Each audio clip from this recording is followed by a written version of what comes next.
The proper way to wash your hands is applying liquid soap.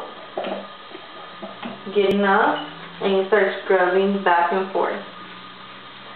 And you scrub back and forth in between your fingers and thumbs and everything, and you go around your fingernails for at least 15 seconds. After you're done, you rinse off your hands.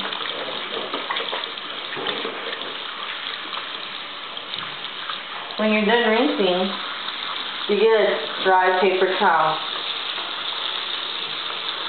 Or you can get anything in a local bathroom.